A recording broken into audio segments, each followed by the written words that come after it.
किस तरीके से वो आम गरीब, रेडी पटरी वाले, गुमटी वाले, सब्जी बेचने वाले, मजदूर के बच्चा लोग को त्रिशूल, तलवार लेकर कह रहे हैं कि मुसलमानों को मारो। गिरिराज सिंह की बेटी और दामाद भी हैं। मुझे पूरी यात्रा में न उनकी बेटी दिखी, न उनका दामाद दिखा, न ही उनका कोई रिश्तेदार, न ही उनकी पत्नी या उनका कोई भाई होगा, वो नहीं दिखा। योगी और गिरिराज सिंह ने दिया मुसलमानों के खिलाफ खुल्लम खुल्ला भाषण। सुनकर आप हो जाएंगे हैरान। जी हाँ दोस्तों, आपने बिल्कुल सही सुना। मैं हूं पराग महेंद्र, आप देख रहे हैं नेशनल चौपाल। महाराष्ट्र और झारखंड में विधानसभा चुनाव के चलते तमाम प्रदेशों में विधानसभा के उपचुनाव भी होने जा रहे हैं। ऐसे में बता दें कि भारतीय जनता पार्टी के जरिए फिर एक बार हिंदू, मुस्लिम और तमाम तरीके के विवादित बयानबाजी होते हुए दिखाई दे रही है। दो नेताओं के जरिए एक ऐसी बयानबाजी जो इस वक्त सोशल मीडिया पर सबसे ज्यादा वायरल है। भारतीय जनता पार्टी के माध्यम से तमाम चुनाव में खासतौर पर देखा जाता है कि जैसे जैसे चुनाव नजदीक आता है, बीजेपी के जरिए हिंदू और मुस्लिम की राजनीति अमूमन तौर पर अब आम हो चुकी है। और वही तरीका फिर एक बार इस विधानसभा चुनाव के दौरान बीजेपी के तमाम नेता इस्तेमाल करते हुए दिखाई दे रहे हैं। ये बीजेपी के वो नेता नहीं जो गली और कूचों में कहने की अपनी भाषा शैली का इस्तेमाल करते हैं। ये वो नेता है जो मुख्यमंत्री और केंद्रीय मंत्री तक है। बता दें कि उत्तर प्रदेश के मुख्यमंत्री योगी आदित्यनाथ, इनका जो दौरा महाराष्ट्र विधानसभा चुनाव को लेकर जारी है, और एक ऐसे कार्यक्रम में जहां पर उन्होंने ऐसी आपत्तिजनक टिप्पणी कर डाली जिसको लेकर सोशल मीडिया पर वीडियो बड़े पैमाने पर वायरल है। इसके साथ साथ बता दें कि केंद्रीय मंत्री गिरिराज सिंह के माध्यम से भी अब एक ऐसा बयान दिया गया जो खासतौर पर मुसलमानों के लिए है। वो बयान अब कहने की आपत्तिजनक बताया जा रहा है। बयान को सुनकर आप सोचने समझने के लिए मजबूर हो जाएंगे। यही भारत है जिस भारत में लोकतंत्र है और लोकतांत्रिक तौर पर अपनी बात को कहने की आजादी इस देश के अंदर में, उसके बावजूद इस तरीके की भाषा शैली का इस्तेमाल किसी समुदाय के लिए करना ये कितना ज्यादा उचित है, और आखिर ऐसा कर कर इन्हें क्या हासिल होता है, इस सवाल का जवाब भी आपको मिल जाएगा। तो सबसे पहले योगी आदित्यनाथ का जो बयान है वो आपके साथ साझा करते, उसके बाद इस पूरे के पूरे मसले पर आगे चर्चा करेंगे। अतिक्रमण समाप्त हो गया, अब वहां दंगा का कोई सोचता ही नहीं है। अब तो बहनों और भाइयों, उत्तर प्रदेश में कोई सड़क पे नमाज भी नहीं पढ़ता।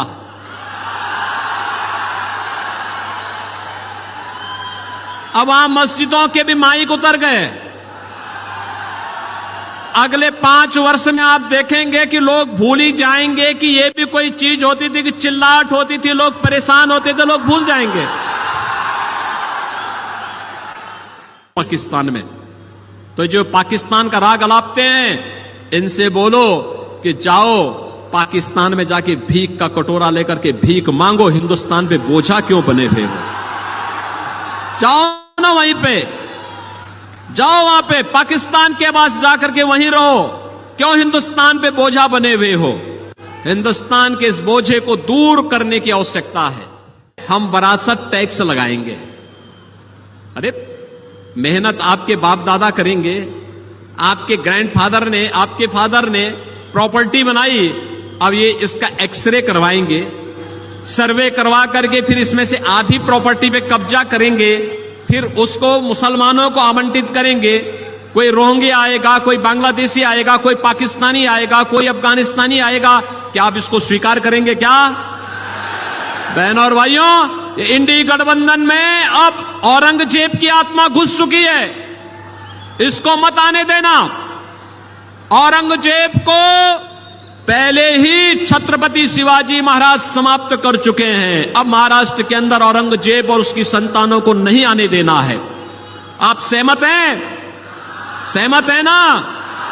जैसा कि वीडियो में आपने साफ तौर पर देखा कि योगी आदित्यनाथ के बयान में खासतौर पर हिंदू मुस्लिम की राजनीति दिखाई देती है, जहां पर उन्होंने यहां तक की बात कह डाली कि इस देश के अंदर खासतौर पर उत्तर प्रदेश में जो उनकी सरकार है, उत्तर प्रदेश में इस तरीके की वो सरकार चला रहे हैं कि रोडों पर जो नमाज पढ़ने की जो एक लंबी विरासत है या फिर एक लंबे समय से जो चीजें देखी जा रही थी वो करना भी अब बंद हो चुका है। यहाँ तक कि वो कह रहे हैं कि मस्जिदों पर जो माइक लगते थे वो माइक भी अब उतर चुके हैं। इस तरीके का काम उत्तर प्रदेश में किया जा चुका है। जो कहने के गुंडा राज है पूरी तरीके से उत्तर प्रदेश में खत्म हो चुका है और ये चीज हमने उत्तर प्रदेश में करके दिखाई है और जब सरकार महाराष्ट्र में बनती है तो वो तमाम चीजें महाराष्ट्र में भी अब करके दिखाने का काम करेंगे।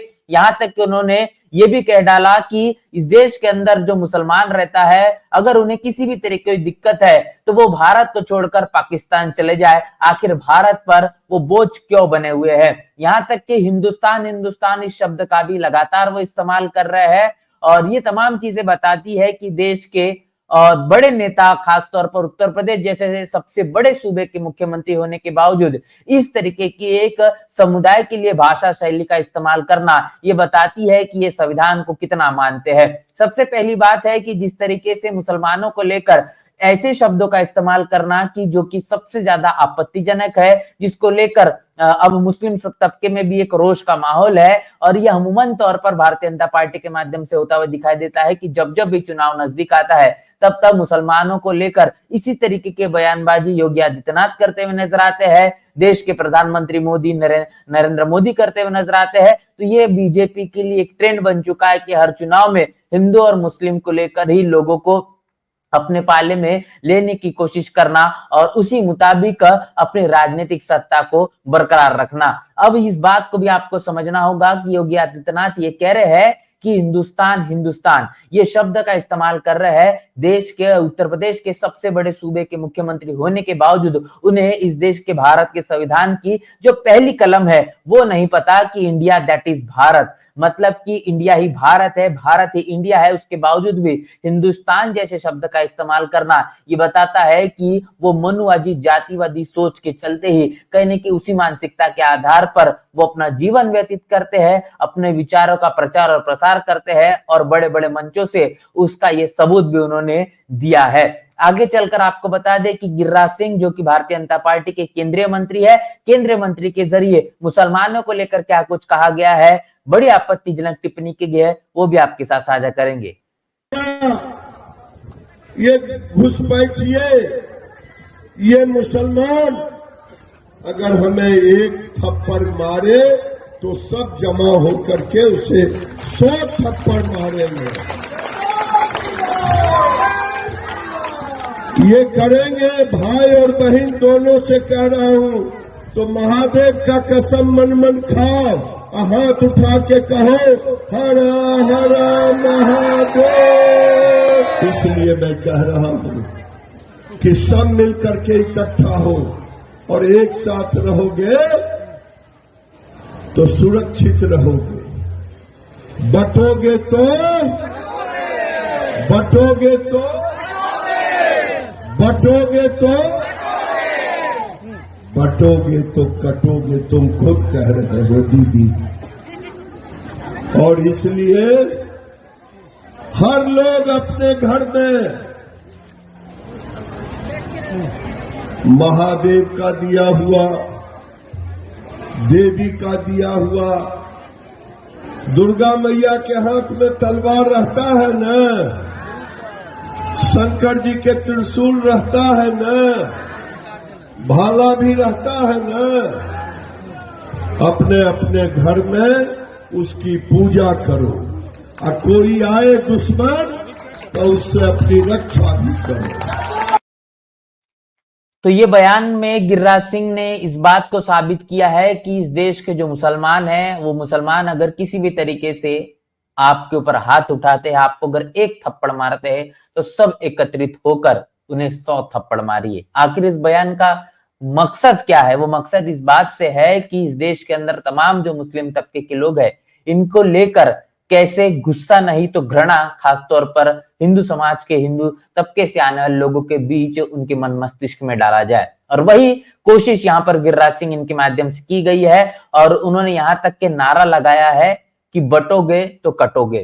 तो ये बटोगे और कटोगे ये जो सवाल उन्होंने उठाया है तो इस सवाल का जवाब अगर आप ढूंढना चाहे तो आपको इतिहास के पन्नों को पलटना होगा और आपको समझना होगा कि इस देश में मनुस्मृति जब लागू थी उस दौरान बांटने का काम किसने किया और ये बांटने को लेकर इतने महीन तरीके से बांटा कि आज भी देश के अंदर में जातिवादी सोच की जो मानसिकता है वो कहीं न कहीं लोगों के रगों में बसती है और वो जातिवाद जिस तरीके से शरीर से चिपका हुआ है, मन मस्तिष्क में घुसा हुआ है, जिसके चलते आज भी ये मनुवादी ताकतें अपने इस जातिवाद के चलते तमाम तरीके से चुनाव को, सत्ता को अपने हाथ में लगातार बरकरार रखने की कोशिश की जाती है। और इतना ही नहीं तो छोटे बड़े कारणों को लेकर किस तरीके से भेदभाव और छुआछूत के मामलों को अंजाम दिया जाता है, बेटी रोटी तक का व्यवहार भी इसी जातिवादी मनुवादी सोच के चलते आज भी देश में वो कामयाब नहीं हो पा रहा है। इसके साथ साथ उन्होंने आखिरी समय में अपने आखिरी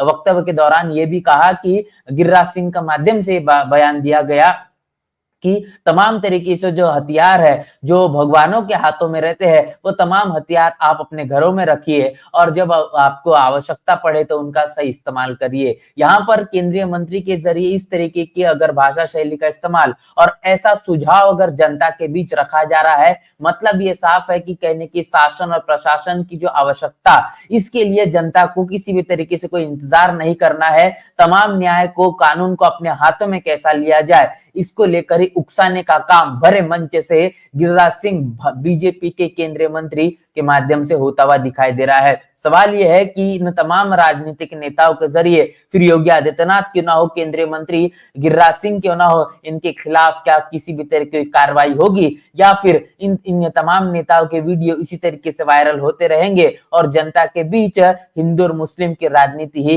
इसी तरीके से ये जारी रहेगी। इस मसले पर एक प्रतिक्रिया भी है जो नेशनल दस्तक के जरिए साझा की गई है। ये प्रतिक्रिया क्या कुछ कहती है, यहाँ पर जो साथ ही इनके माध्यम से इस पूरे के पूरे मसले को लेकर जो बयान दिया गया है वो बयान भी आपके साथ रूबरू कर दे।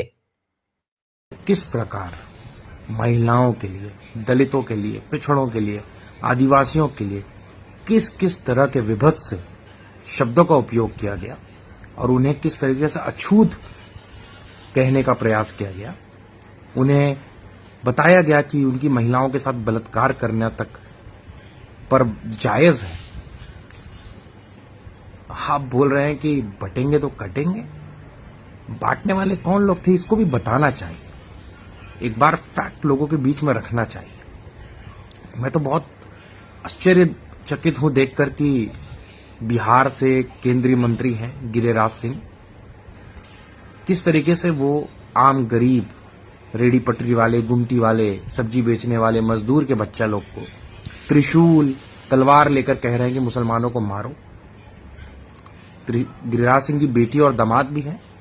मुझे पूरी यात्रा में न उनकी बेटी दिखी, न उनका दामाद दिखा, न ही उनका कोई रिश्तेदार, न ही उनकी पत्नी या उनका कोई भाई होगा, वो नहीं दिखा। क्यों?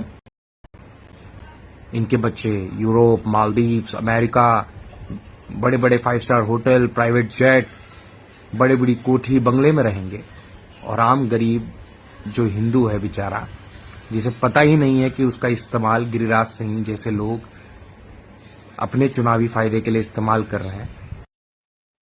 तो ये बयान है और इस प्रतिक्रिया से आप इस बात को जरूर समझ चुके होंगे कि भारतीय जनता पार्टी के नेताओं के जरिए खासतौर पर चुनाव के दौरान इस तरीके के शब्दों का इस्तेमाल क्यों किया जाता है, आखिर ऐसी बयानबाजी के पीछे का वास्तविकता क्या है। और ऐसे मसलों पर कहने की अपनी जो प्रतिक्रिया है वो प्रतिक्रिया को न देते हुए, खास तौर पर न भड़काऊ चीजों में आते हुए इस पूरे के पूरे मसले का जो संज्ञान है वो और उसकी गंभीरता को समझना और इनके राजनीतिक पैतरे को समझकर अपने संयम में रहकर ही न्यायिक तौर पर, संवैधानिक तौर पर ही अपनी प्रतिक्रिया साझा करना। इस पूरे के पूरे मसले पर आपकी क्या राय है, आप क्या सोच रहे हैं, लिखकर हमें कमेंट बॉक्स में जरूर बताएं और बने रहे नेशनल चौपाल के साथ। मिलते हैं नए वीडियो में, तब तक के लिए जय भीम, जय भारत।